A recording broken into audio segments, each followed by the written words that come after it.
그냥 뒷방에서 한 10년 동안 살고 있었어요. 그리고 이게 재밌는 게 이세민이 599년 출생이거든요.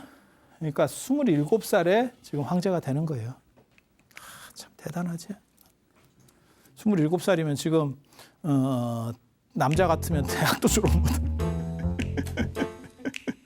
대학도 졸업 못하고 저게 철이 있나 없나 이러면서 게임이나 하고 있는데 인터넷에서만 용을 잡고 있을 뿐인데 현실에서는 개뿔이 아무것도 못 잡고 게임 안에서 용을 잡고 있을 텐데 야 어떻게 27살에 저런 행동들을 할 수 있는지 진짜 영웅은 영웅이에요. 그런데 굉장히 비윤리적이고 저런 부분이 있어요. 지금 눈에 딱 보여. 그러니까 아버지를 겁박하고 형을 죽이고 그것도 태자인데 동생도 죽이고 그것까지도 권력 투쟁에서는 뭐 그럴 수도 있겠다라는 생각도 하는데 그 가손들도 싹 죽이고 그다음에 동생 부인까지 어떻게 야 이거 굳이 이럴 필요까지 있겠나 싶을 정도로 이상한 행동들을 해. 예, 이상한 행동들을 해. 그래서 저게 좀 문제가 좀 있긴 있어요. 근데 정치는 잘해요. 그리고 꼭 유교 관점에서 봐서는 안 된다는 생각도 있어요. 그러니까 선비족이면 선비족의 피가 흐르면 그건 유목민들이거든요. 유목민은 형제가 부인을 공유하는 경우들이 있습니다. 형사 취수제라 그래가지고 형이 죽으면 동생한테 이렇게 상속이 돼요. 고려 때까지도 우리도 그런 문화가 많이 있었어요. 고려 때까지. 그래서 고려 때까지는 왕이 어떻게 바뀌냐면 동생으로 내려갑니다.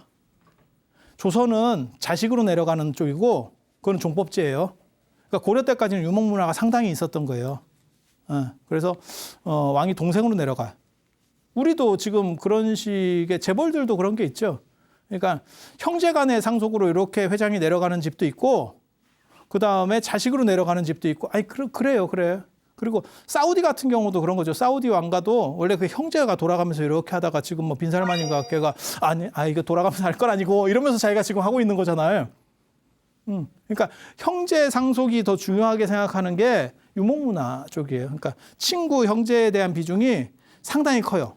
그게 뭐 자식같이 큰지는 저도 잘 모르겠어요. 그럴 때 우리가 생각하는 것처럼 우리가 무조건 자식이어야 돼라고 생각하는 건 이건 농경 문화입니다. 그래서 약간 문화 배경이 다르다는 정도는 생각을 해야 돼. 그러니까 이세민이 굉장히 비윤리적이고 나쁜 놈이에요. 꼭 그렇게만 볼 거는 아니에요. 보호를 해주는 건 아니고 쉴드를 쳐주는 건 아니고 그냥 그렇다는 얘기예요.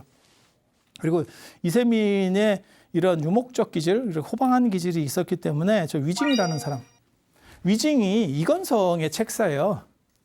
근데 이 사람만 떡상한다. 희한하다. 자기가 이제 어떻게 보면 역성혁명도 아니지, 친위 쿠데타지. 모르겠네. 저걸 뭐라고 불러야 되는지 잘 모르겠는데 아무튼 뒤집어 엎고 황제가 되고 난 뒤에 사람들을 이제 될 때까지는 무조건 되는 게 중요하지만 되고 나서는 이걸 어떻게 안정시키고 할까에 대한 생각을 하잖아요. 실제로 나중에 당체종의 정관정유에 보면 그런 얘기가 나와요. 창업보다 수성이 어렵다. 그러니까 새로 만드는 것보다 그걸 지켜내는 것이 어렵다. 진짜 그래요? 새로 만드는 게 어려운 거 아니요? 지키는 것보다? 아니 기업을 새로 만드는 게 어려워? 있는 거를 지켜내는 게 어려워? 만드는 게 어려울 것 같은데. 근데 왜 당세종은 저런 식으로 얘기를 하죠? 창업보다 수성이 어렵다고? 창업은 끝났잖아. 창업은 끝났잖아. 지금 당면 과제는 뭐예요? 수성이지. 창업 얘기를 하면 무슨 일이 벌어져? 야, 내가 창업해놨는데 창업 얘기를 강조하잖아? 딴 놈이 창업한다. 딴 놈이 창업해. 이러면 절단 나는 거예요. 그러니까 당세종 입장에서는 당연히 수성이 어렵다고 얘기하지. 그러니까 상황들을 봐서 이걸 읽어야 돼요. 그렇게 해서 태자 사람들이나 이런 사람들을 이 태자를 따르던 사람들, 저쪽 패들 있잖아요. 그런 사람들을 수용을 하는 거죠. 그래서 내가 문제가 있다라고 생각한 거는 쟤네들이 아버지 처하고 눈이 맞아서 정의를 바로 세우려고 저놈들만 잡은 거지 밑에 신하들은 아무 문제가 없다. 이렇게 얘기를 해요. 그러니까 귀순하면 포용해준다. 그렇게 해서 저 위징이 가장 악질적인 어떻게 보면 사람인데 들어가서 당체종 밑에 들어가서 최고 재상입니다. 그래서 위증을 굉장히 아껴요. 어떻게 보면 당나라가 반석같이 올라가는 데 있어서 위증의 역할은 굉장히 중요합니다. 그리고 저 사람이 조광조과예요. 머리도 좋고 조광조과. 그러니까 직언을 서슴지 않았다 이렇게 나오거든요. 그래서 고구려 가서 3년 동안 패하거든요. 세 번 해가지고 3년 동안 패하는데 우리는 이제 한번 그 양만춘 눈깔 이것만 잡고 하니까 그러는데 그리고 나서 돌아와서 고구려를 정벌하지 마라. 유언을 그렇게. 그리고 뭐라고 얘기하냐면 위징이 살아 있었으면 내가 이런 개망신을 당하지 않았을 거다. 위징이 있었으면 어떻게 해서라도 말렸을 것이다. 그러니까 위징에 대한 신뢰가 얼마나 대단했는지를 알 수 있죠. 중국 역사에서 저렇게 위징 같은 사람은 관중 정도? 관중이 제나라 황공이 권력 장악할 때 다른 쪽을 밀고 있었어요. 그래서 관중이 화를 날렸는데 허리띠에 맞다는 거예요. 제나라 황공의 허리띠에. 그리고 나중에 이 사람이 황제가 제나라 임금이 돼. 임금이 되니까 허리띠에 쏜 놈이 저놈이야? 이렇게 조지려고 했다는 거잖아요. 그러니까 포숙이 딱 말리면서 그거는 그 당시 상황이고 저 사람만한 사람이 없으니까 저 사람을 쓰셔야 됩니다. 라고 해서 관중이라고 하는 그 대단한 사람이 나온 거죠. 그게 관포지교 나중에. 그런데 관중이 죽을 때는 포숙을 추천하지 않았어. 근데 포숙은 관중같이 그렇게 유도리 있는 사람이 아니에요. 포숙은 약간 강직한 스타일이어서 전체를 이렇게 총리 같은 역할을 하려면 유도리가 있어야 된대요. 일머리도 있어야 되고 유도리가 있어야 되지 강직하기만 해서는 안 된대요. 근데 위징은 그게 잘 갖춰진 인물 같아. 강직이 너무 우선이 되면 조광조 같이 돼요. 임금이 피곤해서 죽였대잖아. 저 잔소리쟁이. 나 피곤해서 조광조에게 사약을 내린 결정적 이유. 말이 많어. 너는 말이 많어. 사실은 그거거든. 역사책을 읽어보면 그거야, 그거. 되게 재밌어. 위징은 그거를 알았던 것 같아요. 그러니까 어느 정도. 그리고 임금이 그걸 받아줄 정도의 역량이 돼야 돼요, 사실은. 그런데 그러니까 이걸 보면 당태종이 그러니까 적이라도 호탕한 거죠. 그런 면에서는 굉장히 호탕한 거죠. 저 사람이 나를 죽이려고 책사 노릇을 했던 사람이지만 지금은 저 사람을 보니까 저 사람을 쓰는 것이 맞아라고 하면 그냥 갖다 써버리는 거예요. 그게 영웅 기질이죠. 그런 거는 굉장히 대단하죠. 그리고 이세민이 이름이 너무 저렴해요. 여기서 이제 사건이 벌어지는 거거든요.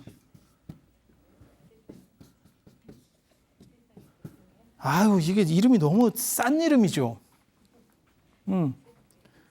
모든 황제의 이름들은 전부 이름이 복잡한 이름을 써야 되는데 싼 이름을 저렇게 쓰니까 저 황제가 될지 몰라서 저렇게 되는 거예요.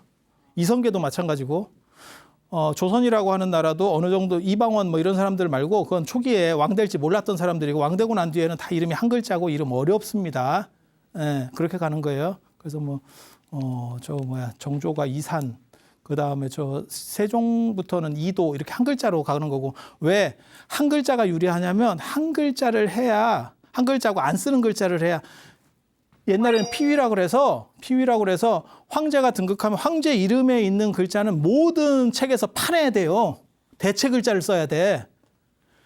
그러니까 이상한 글자를 어디서 쓰면 대체 할 일이 없죠. 근데 저런 글자를 쓰면 있잖아요. 난리가 납니다. 저거 지금. 공무원들 머리 깨집니다. 저 너무 많이 나오는 글자잖아. 그러면 모든 책을 뒤집어서 거기다 화이트 칠하고 다른 글자로 비슷한 걸 바꿔야 돼요. 이걸 이 짓을 다 해야 돼. 저걸 어떻게 하겠어. 거기서 이제 문제가 된 게 관세음보살이다.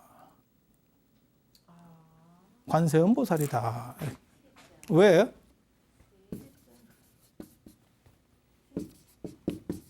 관세음보살이잖아요. 이렇게. 그래서 세자가 들어가잖아요. 세자가.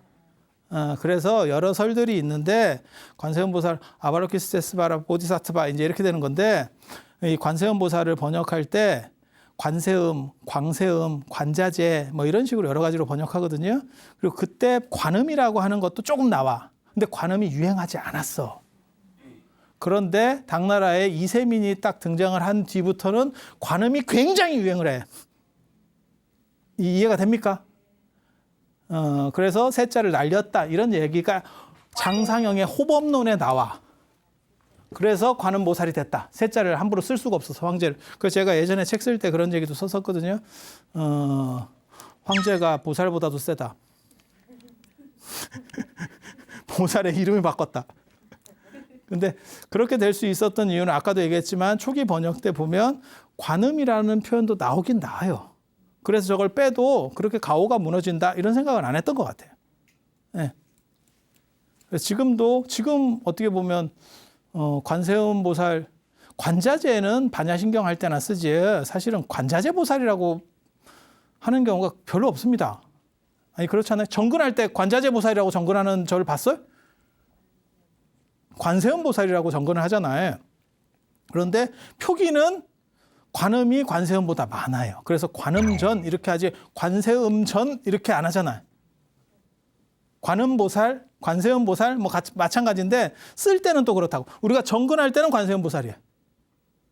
이해가 되시죠? 그래서 이러한 약간의 혼란상들이 그렇게 존재하고 있다더라.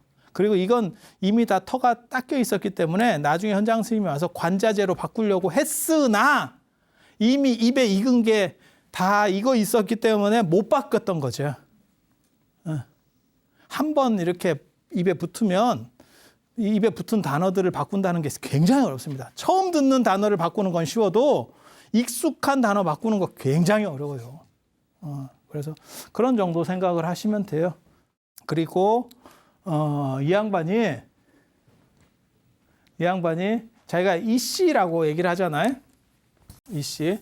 이때 이제 정관에 치고 그 다음에 나오는 게 이제 칙천무 당고종 이치 때 나오고 그 다음에 칙천무간 15년 하고 그 다음에 나중에 이제 현종 개원에 치라고 그때까지가 최고 전성기입니다.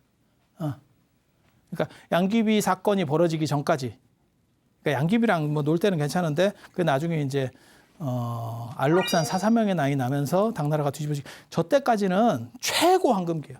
어떻게 보면 중국 전 역사에서 최고 잘 나가던 때라고 보시면 돼요. 땅이 지금보다 더 넓습니다, 중국이. 엄청나죠, 진짜.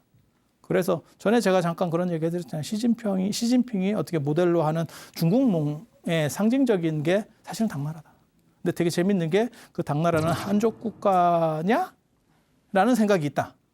그래서 오늘날까지도 한족들이 당을 약간 꺼려하는 문화가 있어서 자기는 한나라를 자꾸 띄우려고 하는데 한나라는 좀 무능한 나라였었고 그래서 지금 오늘날까지 남아있는 게 뭐냐면 이율배반적인 거죠. 당이 강력하고 되게 멋있는 뽀대나는 나라긴 한데 그런데 그게 중국 한족 국가는 100%가 아니야. 그러니까 이걸 띄우기도 그래. 그래서 그 안에서 왔다 갔다 하는 게 뭐가 있냐면 당나라 군대다. 우리나라에서도 쓰는 말이에요. 그러니까 당나라 군대다. 이 얘기는 약간 개판이다 이런 뜻인데 사실은 당나라 군대가 그 당시 최강 군대였었다. 라는 얘기를 하는 거고 또 우리나라 이 신라 쪽 기록에 보면 뭐가 나오냐면 잘 나가는 건 전부 당나라 사람이 와서 만들었다. 그러니까 우리가 아사달 아사녀가 저 뭐 불국사 그 다음에 저 뭐 무영탑 뭐 이런 얘기 나오잖아요. 당나라 사람이다 이렇게 나오는 기록들도 있어요. 그러니까 당나라 건 좋은 거라는 이미지도 있어요. 선진적인 거고 대단한 거. 이런 이미지도 있어요. 그러니까 이율배반이지. 당나라 군대는 좀 거지 같다. 근데 실제로는 전혀 안 그랬었고 당나라 문화는 뭐 최고로 전 세계 최강이었으니까 그 당시에 최고로 로마하고 비교가 안 돼요. 로마를 단순히 이긴 게 아니에요. 로마는 사실 그때 기울고 있었어요. 로마 역사를 보면 그때 이미 로마는 이미 건국된 지가 오래돼서 기울고 있었고 당은 엄청난 힘으로다가 뜨고 있었고 그리고 그 호한 체제라고 하는 거 한족과 호족의 문화가 섞여서 그래서 당나라 때는 꼭 한족이 아니더라도 이게 다 벼슬을 살 수 있습니다. 그래서 안록산 같은 사람도 다 그렇게 되는 거고 그러니까 절도사까지 올라가는 거예요. 지방장관까지 올라가는 거고 그러니까 능력제라고 보시면 돼요. 그러니까 외국인 차별도 상대적으로 적었어요. 그래서 우리나라에서 그렇게 가서 성공했었던 게 최치원이잖아요. 그렇게 해서 이름을 낼 수 있었던 거예요. 그러니까 신라는 골품제 사회이기 때문에 최치원이 신라에서는 아무리 해도 안 되는 거예요. 그러니까 셰치원 아버지가 판단을 딱 해보고 조기 유학으로 성공시킨 최초의 그게 기러기는 아니죠. 왜냐면 쥐 혼자 갔으니까. 근데 셰치원은 진짜 그거는 대단한 거예요. 왜냐하면 물 설고 났었는데 아버지가 가락한다고. 야, 요즘으로 말하면 뭔지 알아요? 미국에 자식을 보냈는데 엄마가 가는 것도 아니고 아버지가 가는 것도 아니고 돈을 보내주는 것도 아니야. 너 혼자 가. 근데 얘 아버지 이러고 갔다는 거 아니에요. 그리고 거기서 1등을 했대. 물론 빈곤과 외국인 특별 전형이라서 그렇게까지 강력한 건 아니었지만 그게 외국인 시험이에요. 외국인 시험. 나중에 현장 스님하고 비교하면 최치원은 껌입니다. 현장 스님은 내국인 시험에서도 1등을 하는 거예요. 인도 가서 인도 걸로 인도 내국인에서 1등. 그러니까 우리식으로 말하면 뭐냐면 한국 사람인데 한국에서 다 커서 국적만 한국이고 어렸을 때 이민 가가지고 미국에서 커서 우리식으로 말하면 수능 같은 데서 1등을 했어요.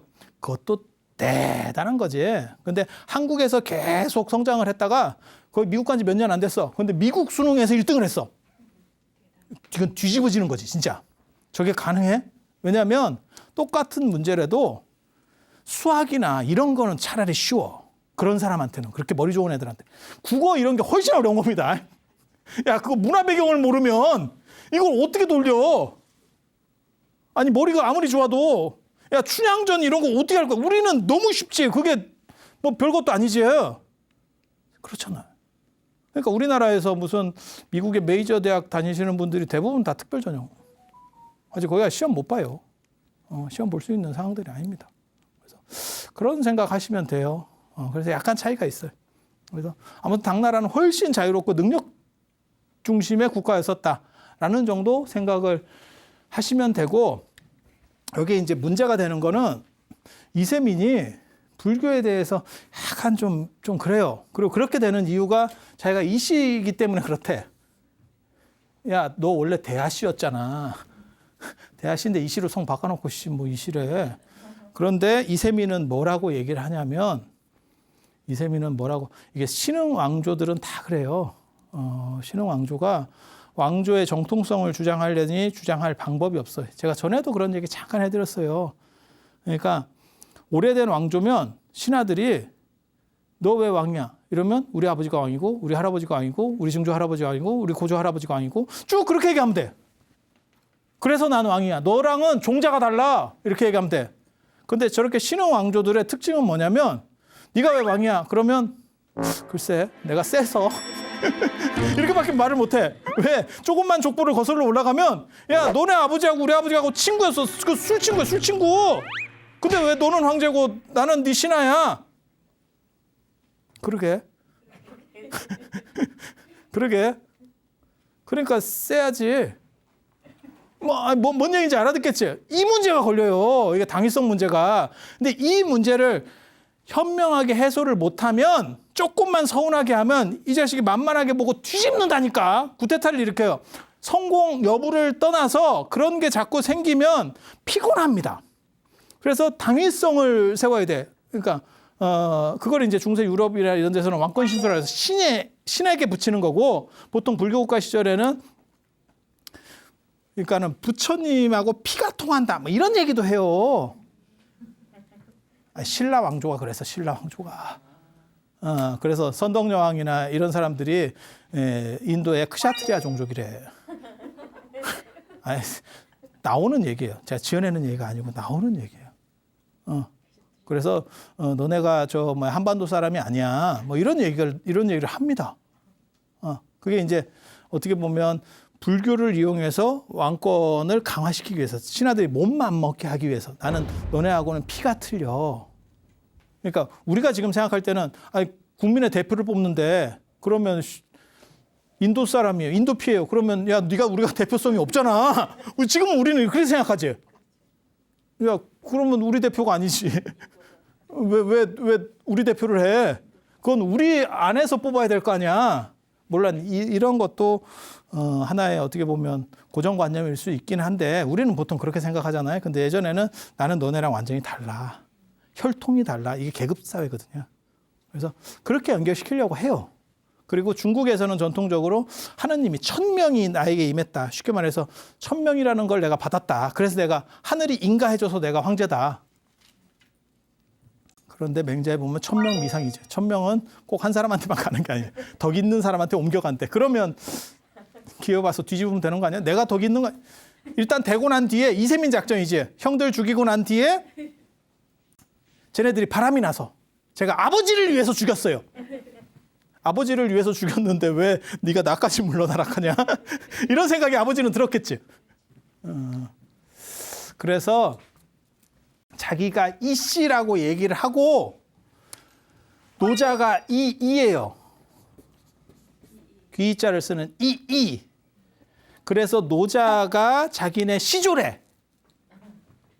노자가 자기네 시조래. 노자라고 쓸 때는 그거는 나이 든 사람, 그러니까 어르신, 지혜로운 어른 이런 뜻이고. 그래서 우리는 성인의 피를 받았기 때문에 황제가 돼야 된대. 뭐 말 같지도 않은 것 같은데 그냥 그렇게 우기는 거예요. 그렇게 우겨. 그래서 노자를 중심으로 하는 도교를 앞에 세우고 불교를 뒤에. 그게 도선부루라고 하는 거예요. 또 다른 말로는 도선승우, 도사가 앞에 서고 어떤 의식을 하든지 뭐 황실에서 종교인을 초청을 하면 도사들이 앞줄에 쭉 서고 승려들은 뒤에 있는 거예요. 그때 이제 도사들 중에서 누가 사바 하면 잘못하면 폐불이 날 수도 있겠다. 그게 이제 부귀시대 때 태무제 때 도사 조기진 뭐 이런 사람들 그때 우리가 그런 얘기들 했었잖아요. 그래서 그런 것들이 발생할 수도 있겠다라는 것 때문에 밤잠을 설치는 분이 있어요. 어떻게 해서든 내가 이걸 막아서 불교를 반석같이 올려. 그게 도선율사입니다. 도선율사. 그게 하나는 뭐냐면 하나는 승단정비. 그래서 계율을 강조해서 스님들이 청정하게. 이거는 욕먹을 일이 없어야 된다. 트집 잡힐 일이 없어야 된다. 그래서 계율을 계속 강조하게 되는 거고 또 하나는 뭐냐면 신이 한 걸 계속 얘기를 해요. 그래서 불교가 이렇게 영험한 거다. 그래서 이율배반적인 행동입니다. 정확하게 말하면. 그런데도 그런 행동들을 할 수밖에 없었던 시대적 아픔이 있었어. 그렇게 해서 자기가 죽도록 해서 220권이나 책을 썼는데 됐어? 안 돼. 왜? 그 정도 갖고는 안 돼. 그걸 한 방에 해결하는 슈퍼영웅이 갑자기 인도에서 돌아온 현장 스님. 아까 제가 그런 얘기했죠. 주작대로로 모셔라. 벌써 포스가 다르잖아. 그게 뭐지? 엄청난 일이 벌어지는 거예요. 현장 스님은 단순히 승려가 아니고 당나라가 실크로드 그 다음에 세계 경영을 하기 위해서는 모든 정보를 가지고 있는 게 현장 스님이에요. 그게 당태종을 설득시켜 갈 수 있는 힘이에요. 그러니까 당태종 입장에서는 불교가 문제가 아니고 불교가 문제가 아니고 상황이 다른 거죠. 내가 꼭 이루려고 하는 대업에서 저 사람이 승려든 뭐든 필요한 거예요. 그 경험이.